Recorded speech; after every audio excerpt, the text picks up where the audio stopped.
Alive, alive again. When was the last stream? I think it's been a month plus. Uh, let's see. Today's July 3rd. We last streamed May 29th, so actually over a month. Yeah. So yeah, 5 weeks ago. Those were you. Those were all you, I'm pretty sure.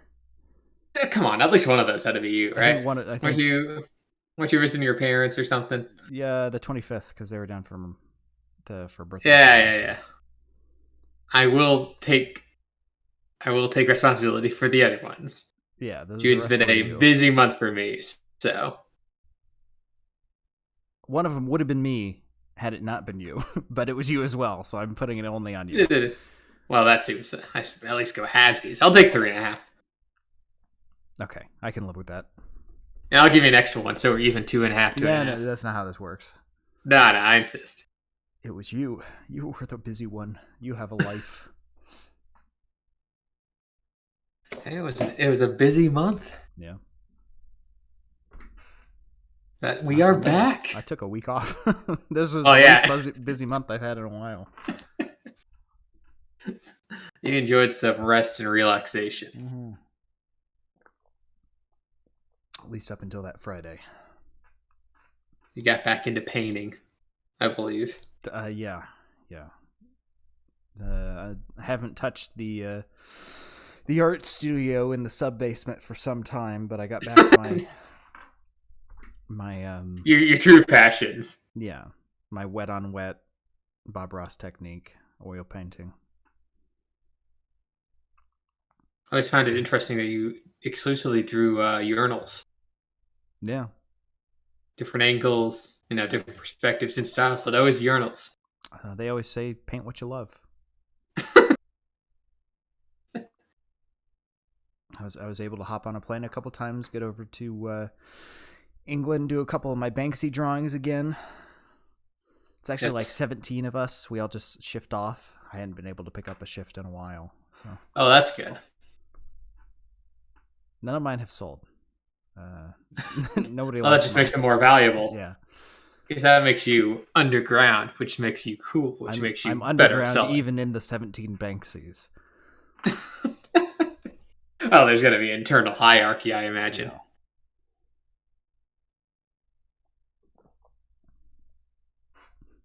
More like Wanksy, am I right? Well, Okay, why are we putting Banksy on blast? I don't know. I don't know anything about him. Just for some reason, people really think his art's worth a lot of money. I mean, art's only worth as much as people think it's worth, right? No. Art has no in like practical value. Well, nothing's intrinsic, but that's a conversation that I think is outside of our wheelhouse. Yeah. I mean, I'd have more respect for whoever it is if they weren't doing so much of the wanky art stuff, right? If they were making more comments on the impact of like, oh, this just because it's made by me doesn't mean it should be worth so much. Banksy literally does that. That's like his whole thing. Yeah, but there's been some instances where it's like, okay, you're wanking yourself off a little too hard there. Don't you remember he had that art auction? Him or her or they? We don't know who Banksy is. I'm pretty sure they know who it had is. Had that art auction where as soon as it sold, it immediately shredded itself. Yeah, but you don't. You gotta admit that's pretty funny. That is funny, but people didn't care, right? They was worth even more after that. Doesn't that make even a larger statement? Not really. I think of those people like the famous musicians that go and play their instrument in the subway, right? Yeah. Say they've got a sold out concert house, and the day before they go and just play on the street to see people's reactions. That's the kind of thing I'm talking about. But it's just art for art's sake. Yeah. I mean, no shame making a buck off of it, but when you're making millions of bucks, I really don't give a shit at that point. You've got enough money, I'll talk shit about you. Who cares? I'm sure Banksy's rolling in his, I was going to say grave, but I assume he's not dead. No, I'm pretty sure. And also, rolling in his bed. I'm pretty sure they know who it is. There's like a prime suspect. It's Nicholas Kroll, of course.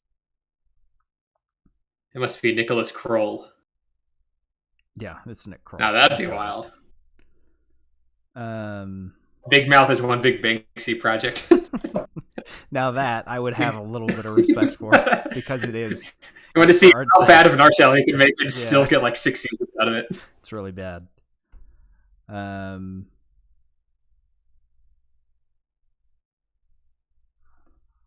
thought they knew who it was, but maybe not. Like you said, maybe it's like a team of like 17 people. Gunningham. What's the Gunningham? Name? Jeff. Where is? Where's the first mention? I hate when they do that. Wikipedia is pretty bad about that, where they'll mention something once earlier and then not again. They'll use an abbreviation later. It's like, okay, where would you mention it the first time though? This is a very long document. It's usually at the very beginning. Yeah. Gunningham. There's that name again.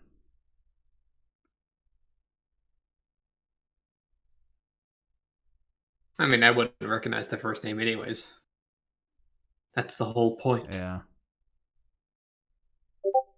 I'm not seeing it. The mystery remains at large. Robin Gunningham. There you go. Ah, well. Especially since at some point they took the name Robin Banks, which, you know, just add a Y. Banksy. Yeah. Genius. And the incidents of the works correspond to Gunningham moving around the country, so probably them. Hey, well, it's the modern age. Can't avoid the tracking. But I think we are. It probably is multiple people. It could be you. It could be me. Yeah. 2020, Twitter speculated that Neil Buchanan was Banksy. Who's that? Is that a presenter guy? for Art Attack, which was a really big UK show? Oh, okay. It'd be the equivalent of like saying Steve from Blue's Clues was Banksy. not quite the same vein, but just to give you an Americana taste. Man, I'd accept that theory. Hey, well, probably about time we roll into the actual album review. Yeah, get on into it. So, hello, everyone, and welcome back to the Audio Shop podcast. It's been some time since we've had you here. Couple weeks, I admit, but we're back, and that's what matters. Yeah. Still the Year of the Frog. Which I think we cleared that out before somebody else. I'm pretty sure there was some big frog thing recently. I don't remember what that was. Some big frog thing. So a toad? Okay, smartass. But there was like a bunch of, I don't know. There was just it was sometime mid last month, but there was just frog art everywhere. I think we picked up the trend. We beat the curve on that one. Oh, where's the money? Why am I not seeing any royalties from this? I copyrighted frogs. I want the money. Yeah, Cooper, the day we see a penny from doing any of this is the day I probably die. Then what have we been doing all these ads for? Ads? Why haven't I been... Oh, after you get off, I always do a quick little ad for Loot Crate and Honey.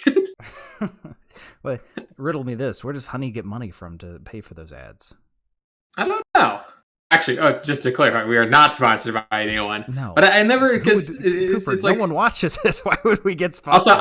Also, I'm pretty sure Loot Crate doesn't exist anymore. I'm pretty sure you're right, because that died with the whole crate thing.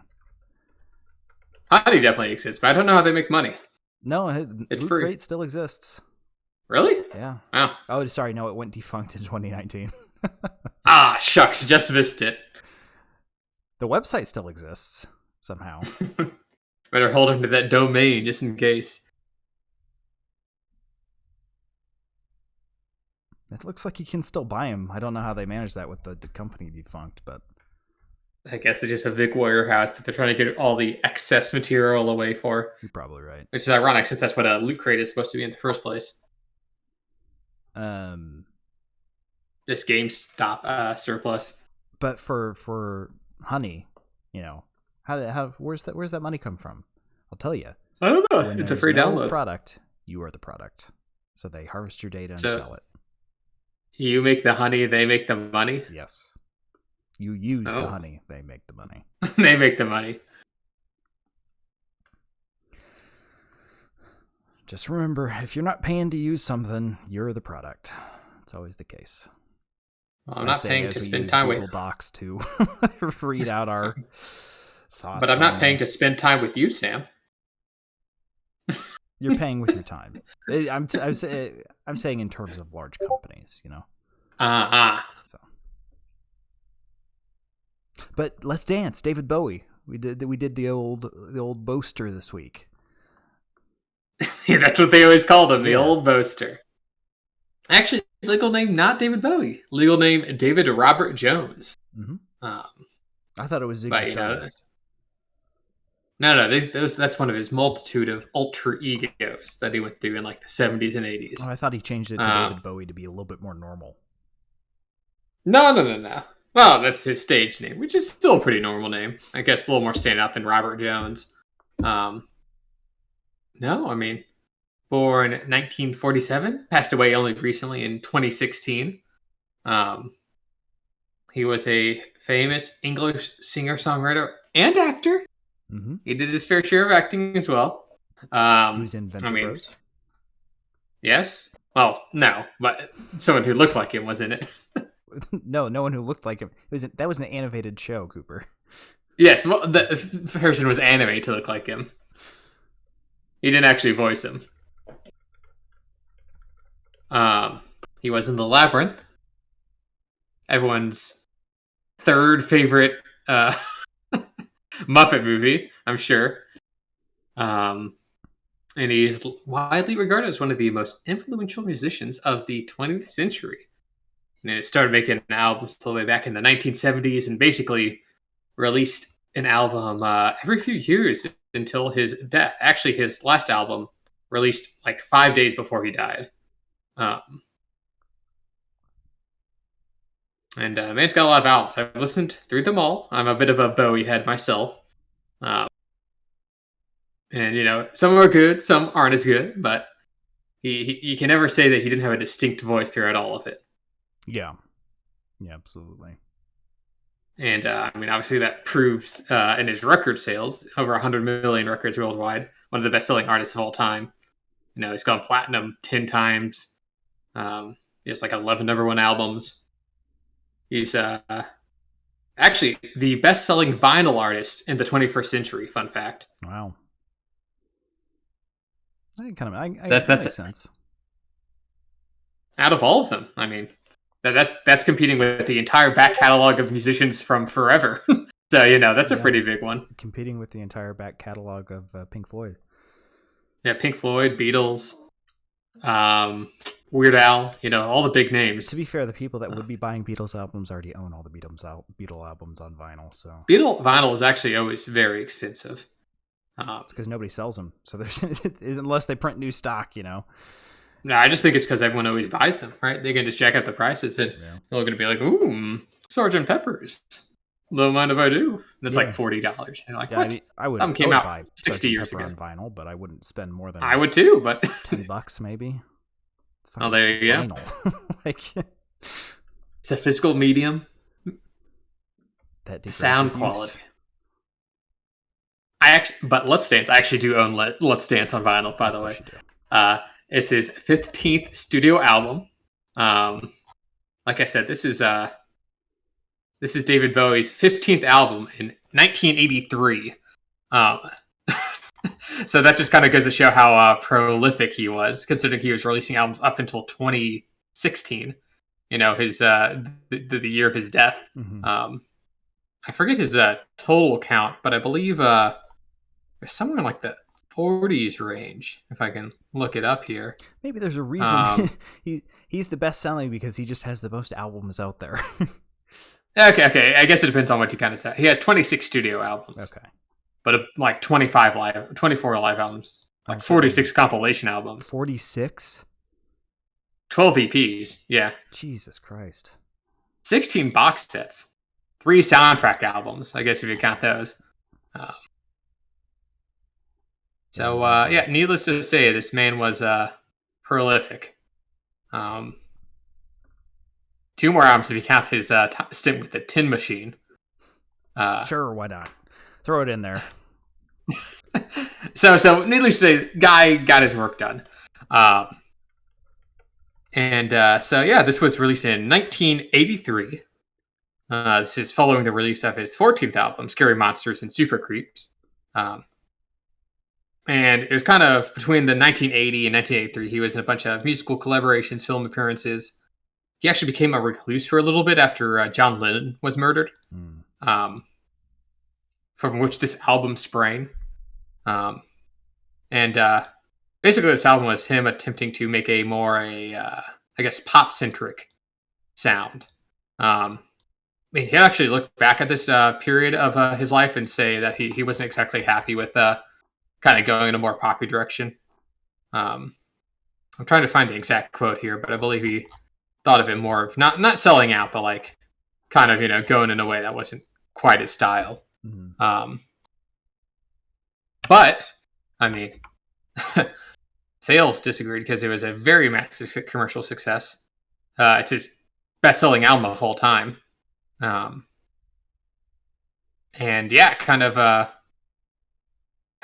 Really made him that dough. So, selling out sales, apparently. Yeah, why would people sell out if they didn't make money? That's the whole point. That's true. Though, to be fair, man's made more than enough art that was in his vein that I'd say you don't have to be too mean to the man. Yeah. And, I mean, he might have just tried it to try it, and then after the success is like, oh, crap, people are going to want more of this now. This was just a one-off, I wanted to experiment kind of thing. Yeah, his next couple albums were kind of in the same vein. They didn't sell as well, so it kind of went back to his, more esoteric stuff. Which, fair. No one's ever going to say that David Bowie didn't make interesting music. No, they will not. Jump into track number 1. Yeah, I figure we just jump right into it. Track number 1, Modern Love. Which I would say probably is his, one of 2 most best-known songs off this album. Yeah. I didn't remember the song started this way. Maybe it's because I've heard a bunch of radio edits. Everyone always remembers the chorus, but not as many people remember the verse from this one. My gut tells me that the start of this is removed from radio edits, but I can't remember the last time I heard it on the radio. I mean, sorry, to derail a bit, he specifically referred to this album and his 2 follow-ups as his Phil Collins years, and he doesn't mean that as a compliment. You don't have to do him that dirty. I don't know why he was calling out Phil Collins like that, but he just had some beef with Phil Collins or something. I wanted to just trash him. No, but Modern Love is just kind of lays the groundwork for the rest of the album, which is like a very brassy, piano-laden, and even bass-laden kind of pop-rock combo. Mm-hmm. Yeah, it brings in, I like the use of saxophone too, which is kind of ever present on this album. You get some nice honky sax coming in, but it's only in the left ear, but it's balanced out by the backing choir, which is only in the right, doing non-mono correctly, stereo correctly.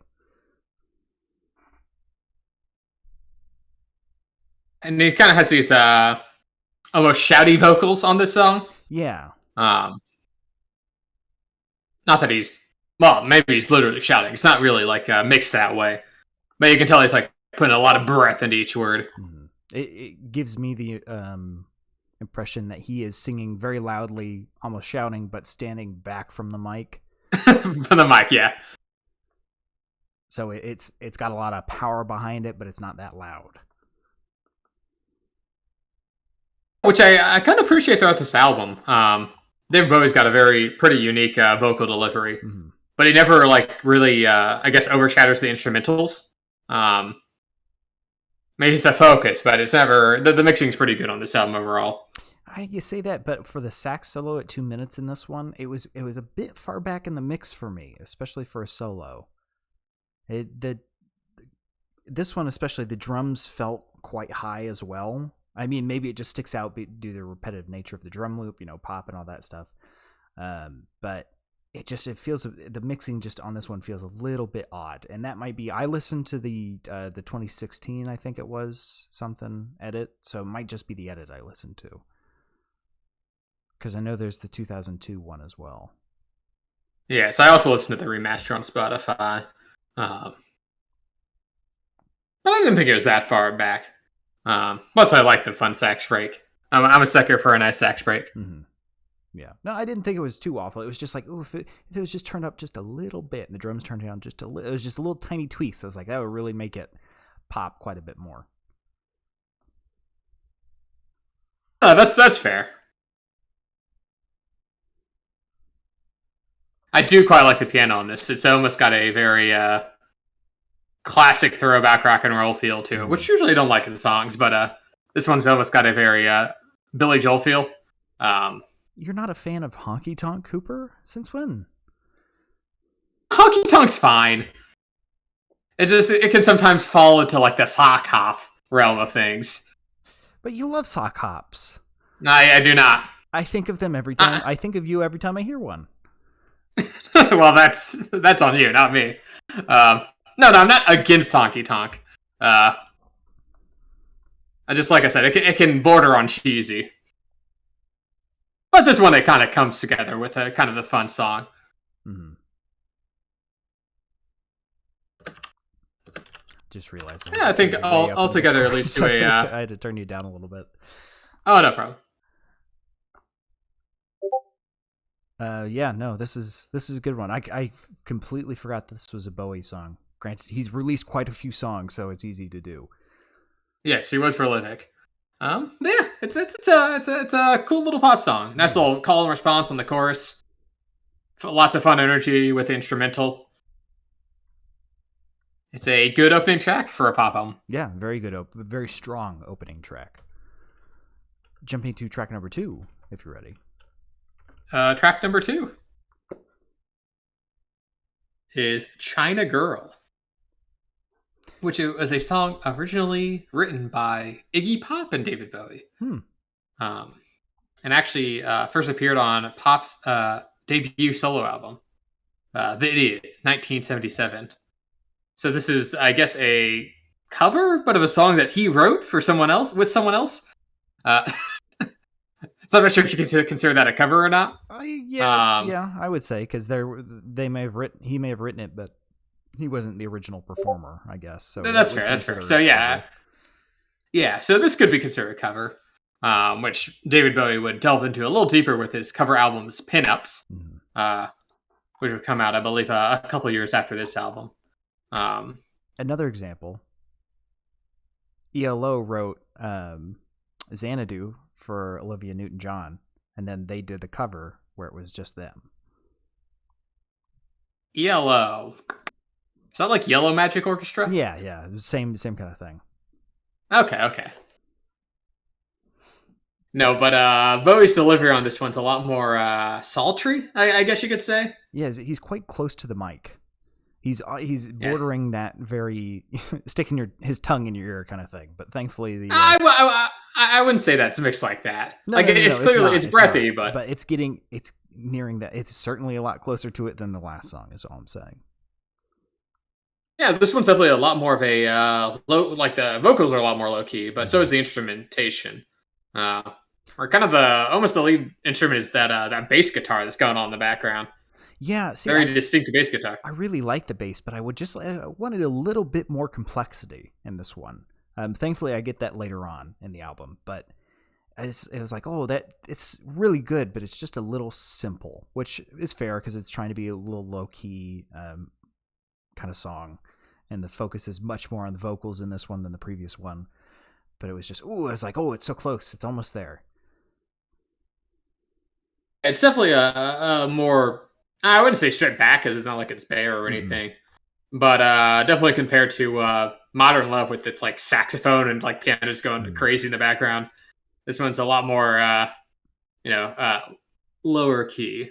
I will say initially with the title and that the East Asian instrument type of thing that they threw in there at the start, I was like, oh god, what way is this song gonna go? Yeah, I mean it's called China Girl, and there is a kind of a pretty corny synth line that's like the quote unquote Easter, I'm not sure what you would call that, like chord progression. Obviously the vibe they're going for. I don't think music can be racist, but I'm pretty sure that chord progression is considered racist at this point. It's a little cheesy. I mean, I'll give David Bowie credit where credit's due, where he was trying to make it like an anti-racist statement because it's like he's trying to promote interracial relationships. He specifically said that's kind of what he was trying to do with this song. And even in his music video, he was trying to make kind of that direct statement against racism and like interracial dating. He also maybe Marlon looking Brando. back, Marlon Brando gets a call out in the song. He does. The actor, yeah. And so maybe a little off kilter for 40 years later, but yeah, I didn't think it was the 80s. Yeah, it was just that one. It was that initial worry at the start. It's like, oh god, this could go real bad here. But no, it was fine. It was just and that instrument didn't even stick around for the whole song. They used it for like 20 seconds at the beginning and end. Yeah, it does just kind of pop in. Yeah. And then we get a nice guitar solo at the 3:30ish mark. Oh yes, over the what? You completely cut out. The shushing. Oh yeah. I felt it was needed. Not the shushing, the guitar solo. Just kind of to move the song along because it's a good song, but the first little bit is like, okay, we've kind of stagnated. We need something fresh, and then guitar solo. So yeah, it's a fine song. No, definitely a little more low key, but I guess it has the misfortune of being stacked between the two most well-known songs, or being stuck between them. Which, speaking of which, going on to track number 3, if you're ready, Sam. I am ready. Track number 3, the title track, "Let's Dance." It's titular track, Cooper, not title track. It's the track of the title of the album. But this probably, would you say this is Bowie's most famous song? I'm not sure about most famous song. I mean, Space Odyssey is a big one, or Oddity. Yeah, but is that more famous than Let's Dance? Heroes is big. Changes. Oh, okay. Yeah, that might be it. Change. But Let's Dance, I mean, I wouldn't be against an argument that says this is the most famous. Because this is definitely like the most like quintessential like 80s Bowie, right? Mm-hmm. Where it's like danceable and like pop, but it's also kind of weird as like heck. Rolling Stone says Heroes is his most popular song. I can also see that. I don't remember that one. You don't remember Heroes? No. We could be heroes! I really don't. If you listen to it, you'd remember it. I just know it a lot because every time I think of the song, I always, I don't know why, but in my brain, I always imagine Bob Dylan saying it. We could be heroes. Samuel, are you done with the laundry? I need to put my light load in. Oh, Bob, it's almost done.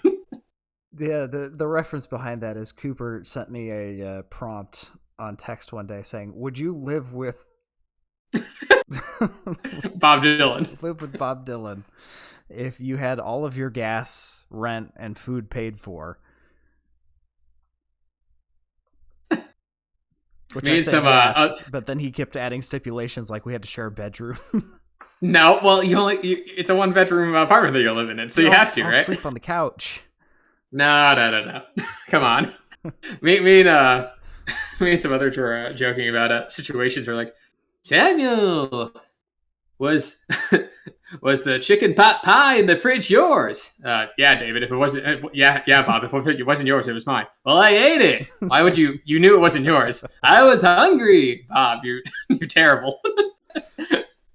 I just keep a fridge with a padlock on it at that point. Samuel, something's wrong with your car. Why were you driving my car? Oh, but this came out. Holds up like just a handful of wires. Bob, what were you?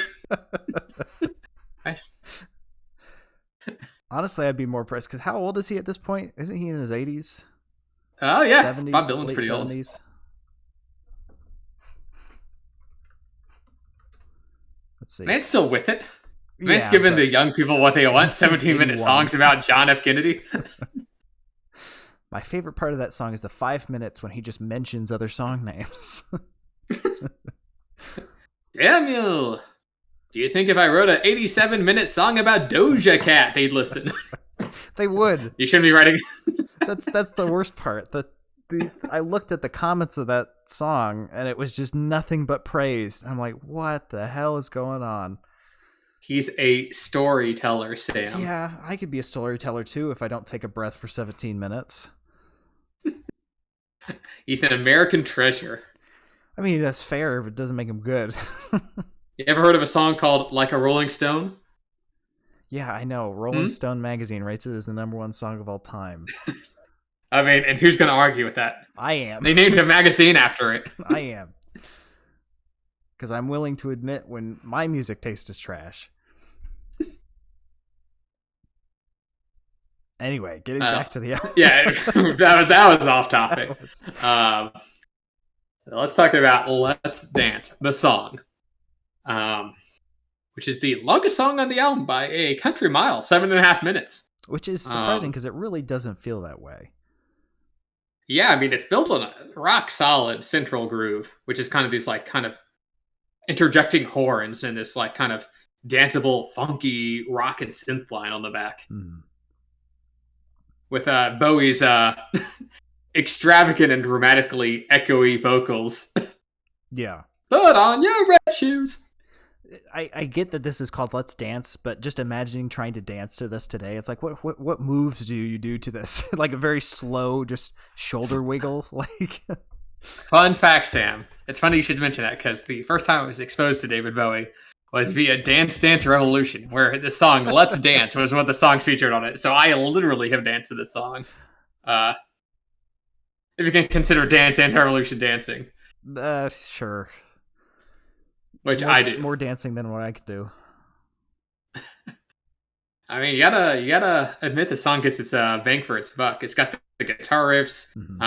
It has a guitar breakdown at 4:30 and like a percussion breakdown at like 5:10. And then has a sax solo at the 6-minute mark. The back half of the song is like one big back-to-back like breakdowns. Yes, it's great. You got trumpet, you got sax. I was thinking while listening to this, the secret to me liking a lot of older music is that they can't weasel their way out of using real instruments. You know, you want to have the trumpet and saxophone, you got to go get some real musicians. But of course, you know, canned trumpets did exist by this point, and canned sax because Traveling Wilburys used them like 2 years later. So they exist, but it's much rarer. Yeah, I mean, Bowie makes good use of it throughout this album. His brass, I should say. It's basically on every song, or most songs at least. And the solo at the end of this one, you got the bongo solo leading into it. The bongos leading into the sax solo, which I can only assume is what it sounds like when two saxophonists try to have sex. It's rather chaotic, but in like a good way. Yeah.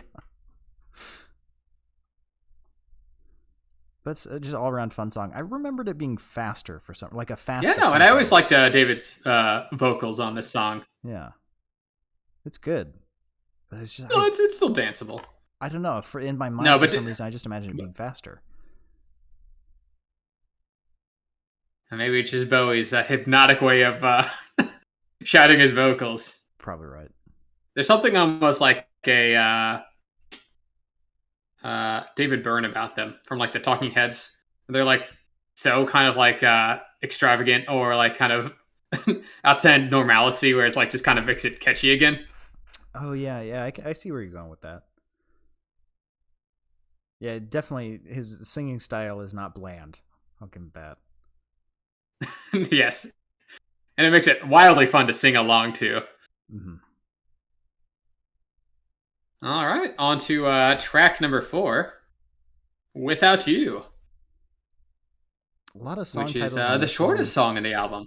A lot of song titles on this one are very similar to other song titles, which make me think of them. Like "With or Without You." Well, I guess at the point, I mean, yeah, all the I guess it is like David's Bowie's take on like the pop album. So a lot of them are pretty. Are not gonna say generic. Well, "Without You" is a pretty generic song title. Yeah.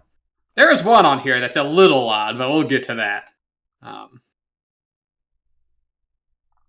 but yeah, "Without You" is really brings down the energy.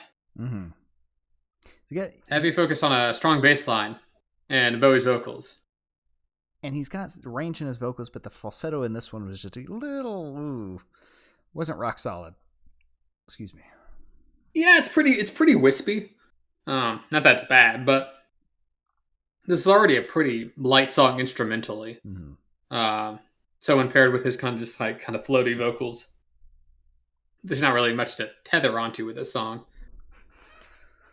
And additionally, there's the guitar solo, which if you can even call it a solo, it's like 4 notes.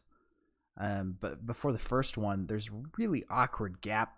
Like the vocal line ends, and it's just the backing track for a good like 15 seconds before the 4-note guitar solo comes in, and it really just isn't strong enough to hold its own in that time. We do get the 4-note guitar solo again at the end, but it's not really much better there. Yeah, this is a so-so song for me. I mean, it's listenable.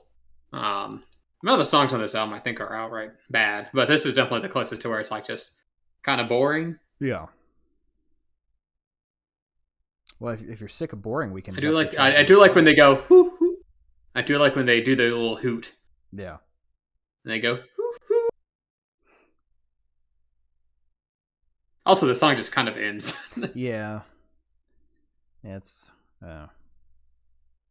it is what it is. You can jump to track 5 if you're ready, Coop. Yes, track 5. A little more exciting. "Ricochet." Yes, this one.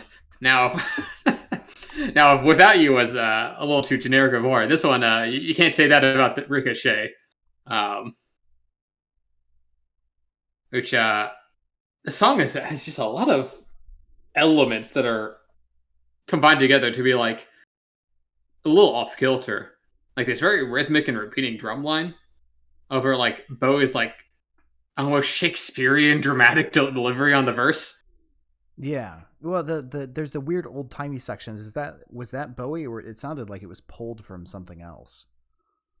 Well, yeah, there's the sections where it's like there's like almost like a radio type backing, where it's like just the radio filter. I think that may have been Bowie. It's kind of hard to tell with the filter.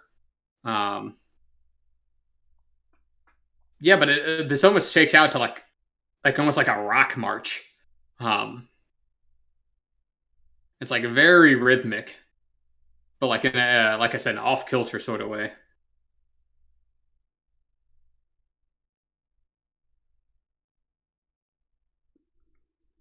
Yeah, I don't know. It's not the greatest song, but I really appreciate just it doing something odd, Aside from that vocal break at 140 or whatever it was, where it was just the vocals, that was pretty rough. No one was in tune there. Yeah, Yeah, I mean, this is I can't like I feel like I can't quite get a grasp on this song. Yeah. Um, yeah, and that vocal break like kind of quickly goes back in the instrumental. It's a little jarring. And it's just like, oh, Um, no one did. Have they ever sung before? What was that? I will say the song works better than it should, Yeah, no, given I all its agree. elements. Like it kept my interest the entire time. I do like the brass that kind of floats into it at the end there Mm-hmm. in the And back half of the song. yeah, the back half with the guitar solo as well. It gets a lot better there, but it's just very, very odd song. Yeah, which is I guess now that we're on the B sides, David can go back to being weird. Mm-hmm. But I enjoy it. I enjoy it more than Without You. Yeah, I don't know. Yeah, Without You was a bit too blah. Ricochet, at least, is keeping things interesting. Mm-hmm. Um, which on to track number 6. Are you ready, Sam? I am. Criminal World. This was the one that gave me the exciting bass I was hoping for earlier. Exciting, maybe not fully exciting, but it's. I feel like it's more in line of with what I was like. Ooh, I want it to be like this, and it's exactly what it was. Yeah, it's a lot more front and center. It's got this kind of dark, sultry vibe to it. This is probably the most low key song of the album, Mm-hmm. but kind of in like a smoky sort of way, you know? Yeah, it's very simple in terms of lyrics. But the bass really bass just carries the whole song. Yeah, which helps. I mean, David's going back to the more whispery vocals on this one, but with kind of that bass grounding everything and like some interjections of energy. I like the 130 mark with that like kind of mini guitar solo. Mm-hmm. Um, makes it quite smooth, I would say.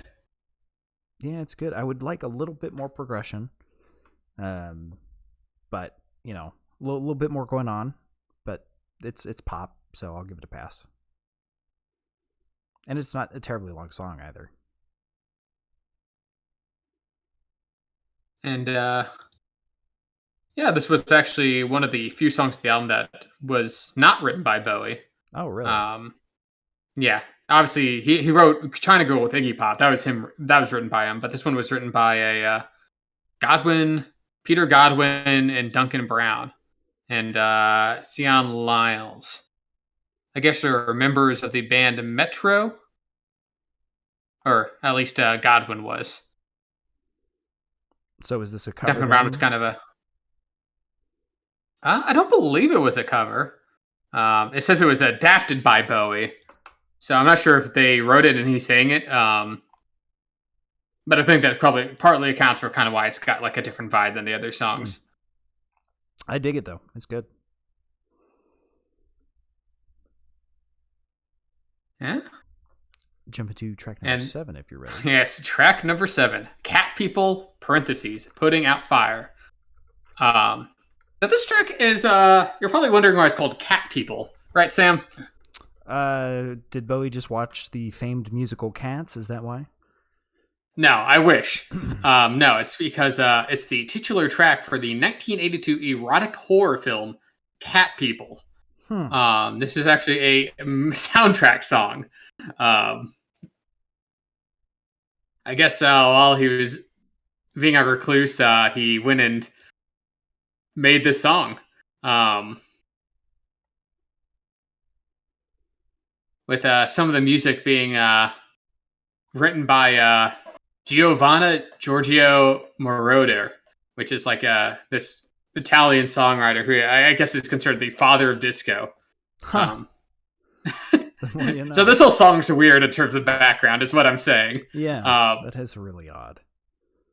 Because it's a title track written by an Italian disco writer for a erotic horror film about cat people.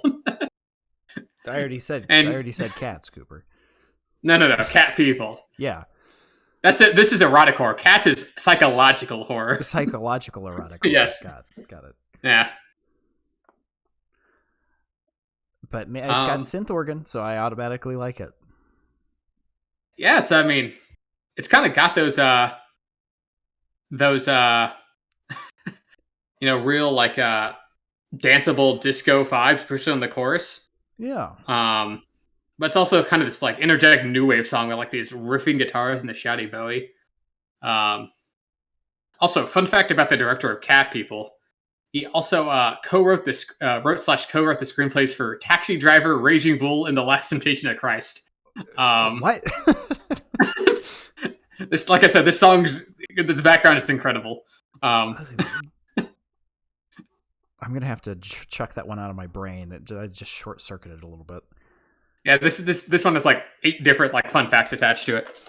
Gosh. And it actually shakes out to being a pretty fun song. Yeah. It goes kind of dummy for, kind of a for what is essentially a spooky movie soundtrack song. I'm sorry, kind of dummy? Yeah. Going dummy, like going hard. I know going hard. Is dummy some Gen Z thing that I've been isolated too much to understand?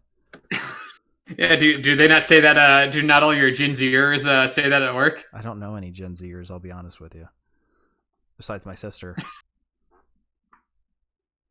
Going dummy. I've not heard that one before. Oh God, am I getting old? You've been old, Sam, for like the last 8 years. Oh. But I was below 21 8 years ago. How does that work? No, Bowie put some serious energy into this performance too. Mm-hmm. Like he did not have to go, this in on the soundtrack song, but he did anyways. Yeah, especially with that fun solo. It sounds really similar to previous solo though on this album. I want to say it was the one in Criminal World, but maybe not.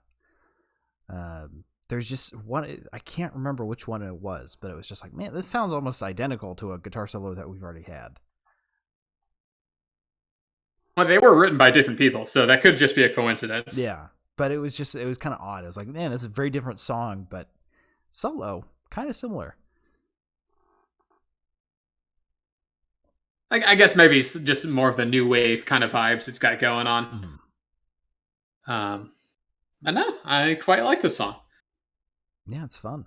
I will say, 2-minute outro with the fade out doesn't feel very good.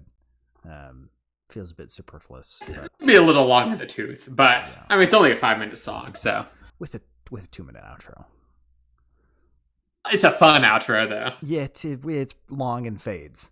It's it was the 80s. I'll give it a pass on everything else, but that 2-minute outro. It was the sign of the times then.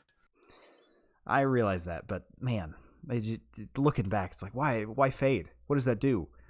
You just don't know how to end a song. Radio edit. It's so that the radio DJ can be like, well, that was David Bowie's Cat People Putting Out Fire. Now up next is another 80s song. What came out in the 80s? Scooby-Doo? Scooby-Doo the 80s? All right, Grandpa, time to get you back to bed. I could have sworn it's a modern cartoon. Jump into track number 8 if you're ready. Yeah, track number 8, Shake It. Which the final track on the album. I immediately thought of Shake It Up by Cars, and I got really excited. And then I remembered that this was a David Bowie album and not Cars. Yes. It would be odd if a Cars song was on a David Bowie album. Yeah. Which is a shame, because that song is much better than this one. Oh, okay, sure. But I think you're doing the song a bit of a disservice. It's okay. It's pretty stripped back instrumental wise. There's a lot. It feels like there's a lot of empty space in the track, but it's also lacking in the lyrical department. So it's kind of got not a lot going on for it. It's got a pretty funky synth line. That's almost bordering on a wacky. Plus, you got to admit that kind of synth and brass combo is pretty sick. Yeah, I mean it's got some fun stuff, but I feel like it's kind of weak as an album ender. Oh yeah, I don't know why he ended it necessarily on this one. Ironically, the Cat People song probably would have been a better one in terms of just energy payoff. Oh yeah, especially with that 2-minute fade out. Yeah, then I can excuse it. If it's at the end of the album, it's like, okay, yeah, you're wanting to hold on a little bit. No, it is a bit of an odd one for an album ender. I mean, it's definitely a B-side, but I just kind of like how it kind of pushes the your definition of pop pretty out in terms of this being kind of a weird post-disco, like just wacky brass synth song. Yeah, it is an odd one. It's not as odd as Cat People though. But that song was better. I did like Cat People. It's a short one too. Um, for an album that's pretty tight itself, just shy of 40 minutes. Yeah, that's the album. So Cooper, yes, what is your least favorite song on this album? Because I imagine starting we're with going least, to line up pretty closely on this. Yeah, so least favorite, I'll have to go with Without You. Yeah. There's some songs on this album that didn't work quite as well as other songs, but Without You is the only one I'd say is kind of boring. Like this would be like your quote unquote generic pop song. And even then it's listenable. It's not bad. None of the songs on this album are bad. This one's definitely the most it doesn't have the most going on. That kind of makes it kind of a snooze fest. What about you, Sam? I'd say it's a pretty close tie for me between Without You and Shake It. Although my harsh criticisms of Shake It might just come from the fact that I was thinking about Shake It Up by Cars the whole time. And I was like, man, you can listen to that too.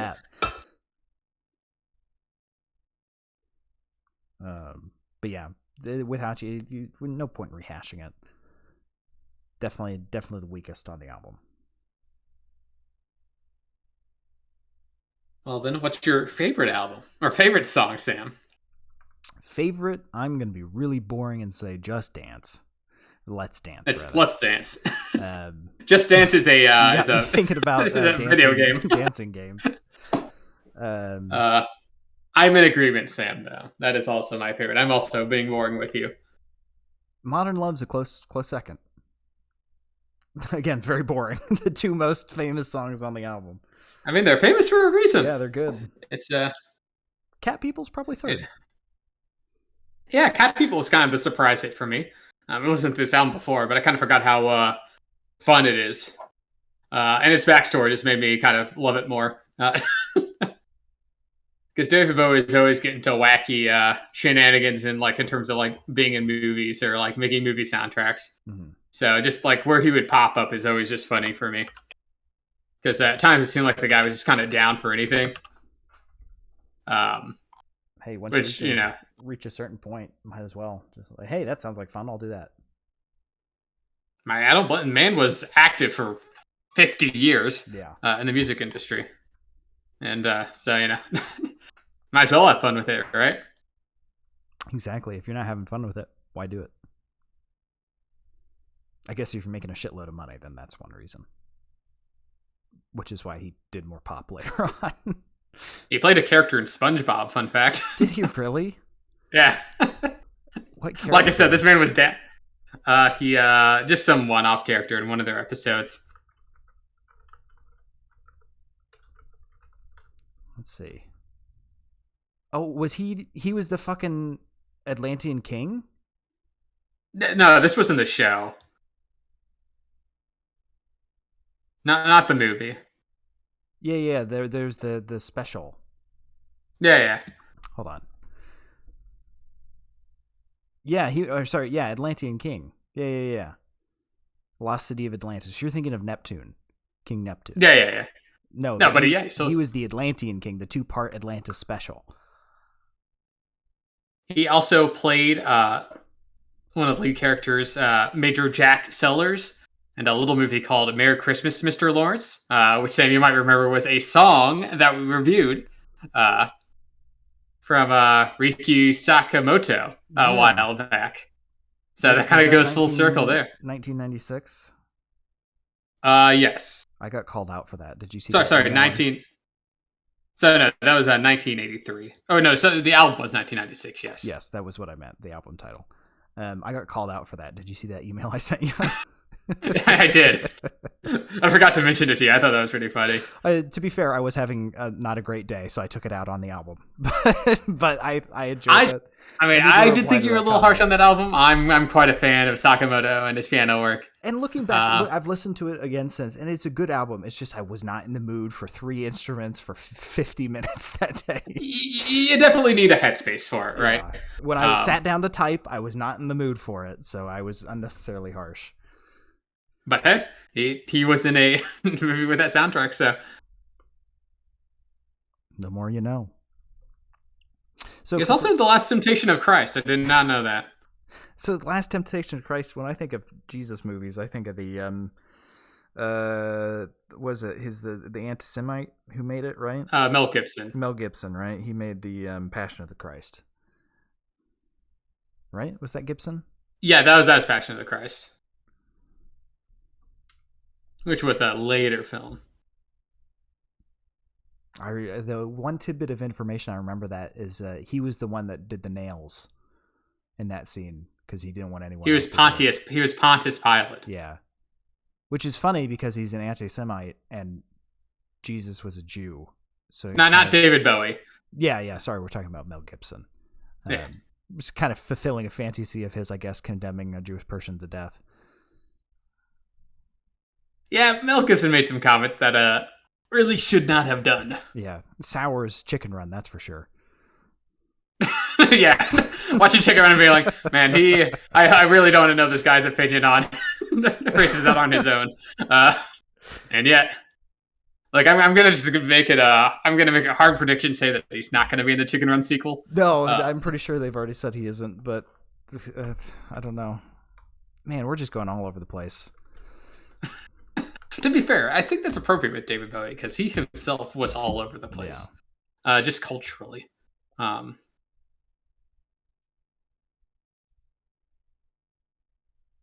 you gotta give credit where credit due. David, the man was living life to the fullest.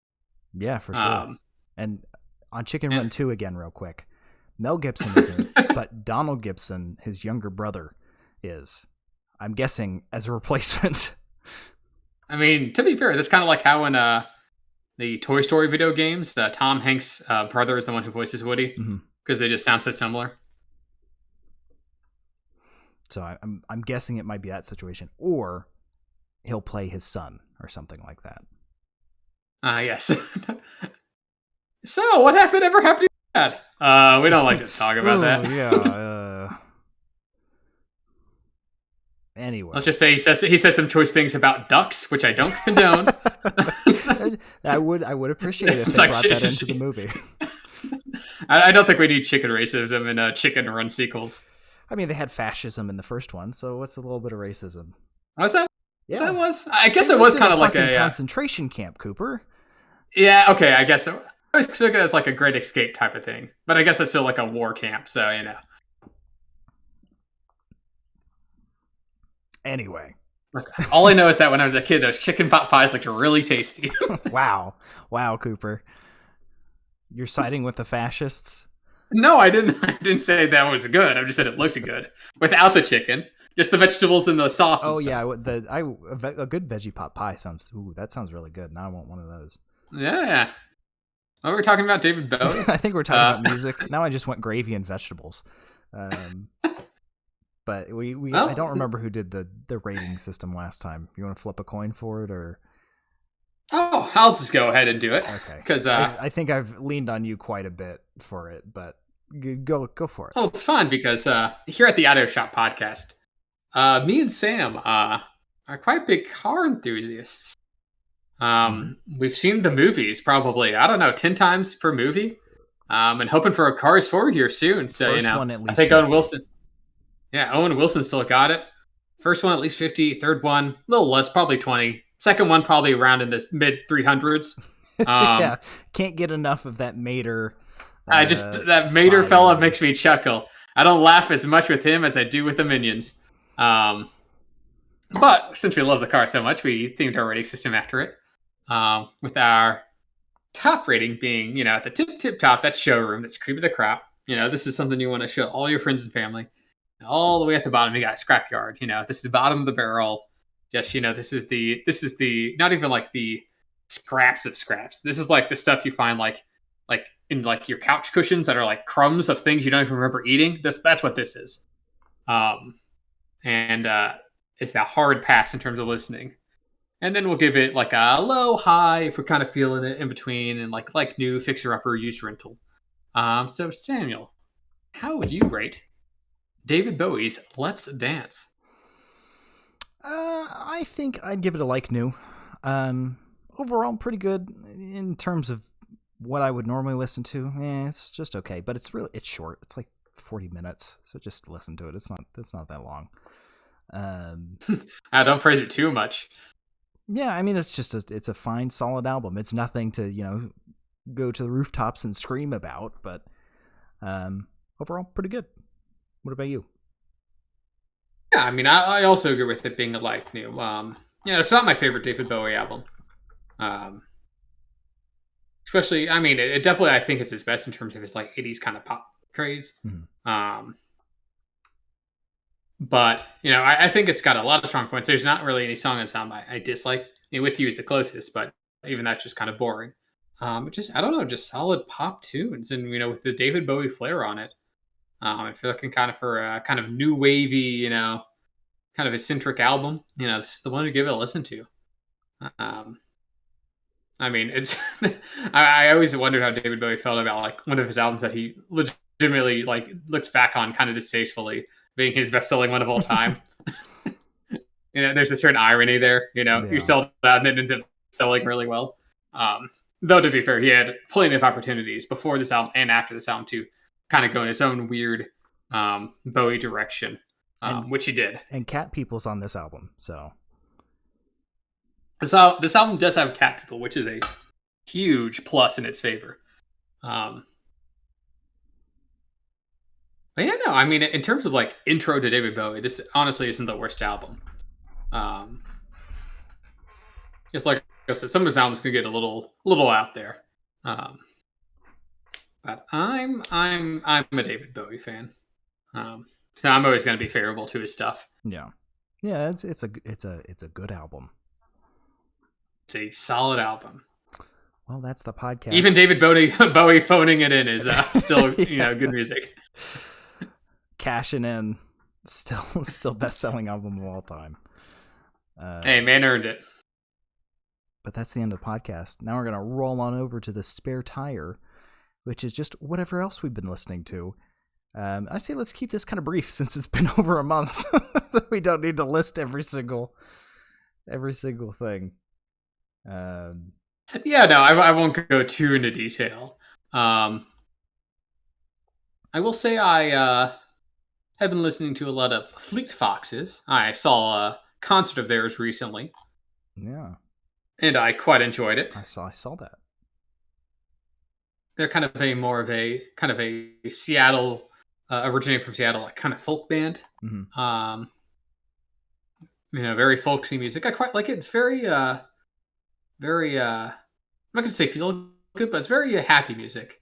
The lead singer of the band, I'm trying to remember his name. I believe it's Robin something. But he's basically saying he likes making music that's that's happy. And he kind of likes the challenge of being something that's happy but emotional. That's not cheesy. And I think that comes out through with a lot of their albums. I'd quite recommend their stuff, Sam. I might check it out. Especially their second album, Helplessness Blues. Great folk album. And they were great live too. He actually, the main singer guy, Robin, was on stage and he was talking to some guy in the audience. This is a pretty good sized venue. And the guy mentioned how he had traveled 13 hours to see them live. Wow. And he's like, "Oh man, that's pretty far. Is there any songs you want me to play?" And the guy named a couple and he goes, No, that's later in the set list. I want some obscure stuff. And he named some more obscure stuff and he just started doing it on his guitar, just playing right in front of him. So that's pretty cool. Yeah, high recommend. What about you, Sam? Any interesting artists you've been listening to? Just more of the same. I will say I was just looking on Spotify, and Gorillaz has a new single out. I listened to that. It was quite good. Is it? They are keeping their momentum. Yeah, we can listen to it after we get off of this. But they're keeping that post song machine energy going. Yeah, I'm quite excited. But I've been going. Gotta lie, after Sorry, go ahead. Oh no, you go. I was just going to say, going through ELO's catalog again for the umpteenth time. Listened to quite a bit of Larry Carlton as of late. A little bit of Zepp sketches, of course. And I actually during work this last week, I had a certain song stuck in my head for nearly the whole day, and it was Griffey Lake by Connie, your brother's song. It's a quite a good piano ballad, if I do say so myself. Completely unbiased, of course. Yeah, but no, that was I had that stuck in my head the whole day. I think it was either Thursday or Friday. I listened to that quite a few times. So I'll let him know. He'll be tickled pink by that. Yeah. And speaking of sketches of Brunswick Keys, I was at a bar and they were actually playing that album at the bar, which I thought was pretty funny. And it's not exactly music. Not his entire. I forget which song it was exactly. Spider-Man, probably. No, if it was Spider-Man, I'd recognize it. It was from earlier in the album, but they're definitely. I was like, wait a second. It may have been the actual title track, whichever one that was, because there's three of them. The very, very first song. Or the second one, or because the sketches of Brunswick 1, 2, and 3 on that album. Yeah, it was probably 1 then. No, but quite good. Because 2 is actually after Spider and Me. It is. That whole album just kind of gels together. So yeah, I listened to that a couple times this past month. Very good to cool my head while I'm listening to racists at work. Anyway. You work with Mel Gibson? Heyo. No, I said racist, not anti-Semite. Although they might be that as well. I'm not sure.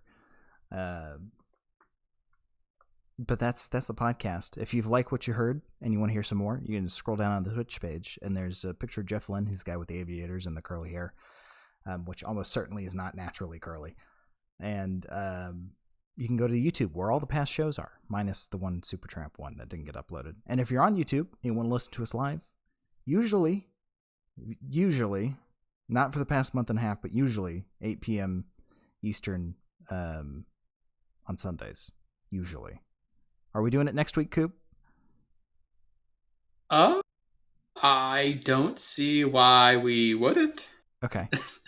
When have we ever missed a week?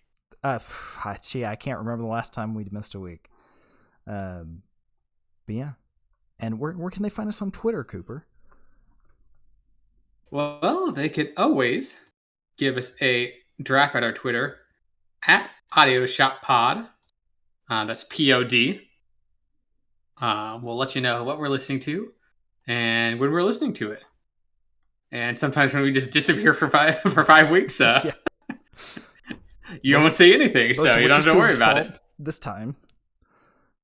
It was like I said, a busy June. Yeah, no, don't blame me at all. This is, there's no point in stressing to do it. This is just something to do for fun when we got the time. And usually, besides those busy. Thousands of dollars we get from the good sponsors over at a loot box. Was it Loot Crate? Loot Box? Loot Crate, but I wouldn't say that because they did get sold. So the Loot Crate company doesn't exist, but they got sold to somebody else. So they still do Loot Crates. Oh, then never mind. Yeah, we are not sponsored by Loot Crate or anyone else.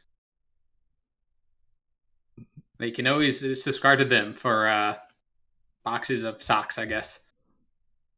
But we are sponsored this week by your grandma, Gertrude.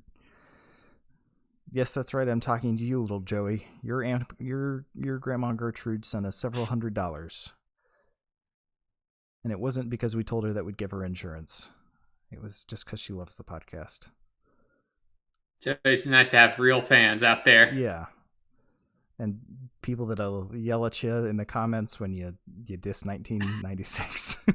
Well, that's how you know you really made it. Someone gets mad at you for your opinion. Yeah, I need to respond to that. I'll try and remember to go do that after this. But I that tickled me pink because it was deserved. Granted, it was very deserved. I was unnecessarily harsh. Say it's constructive feedback for the most part. Oh yeah, no, absolutely. It wasn't disrespectful at all. But it was just like, yeah, they're right. I'm not sure what I have to add to that. I agree. You're completely. And I like that album, so I completely agree. Yeah. So. As Anyway. long as it's not something that's my opinion, I'm fine with it. That's when you start screaming your head off, right? No, exactly. So, thank you all again for listening. I hope you join us again next time. Yeah. We'll be back next week unless Cooper texts me immediately after this and said, "Oh, I forgot. I've got this." And then we won't. Right now we probably will. I gotta go attend my gerbil's christening. Yeah. Your brother's roommate's gerbil's christening. Yes, exactly. Well, anyway, thank you all so much for listening, and we will see you again next time. See you later, shoppies. See ya.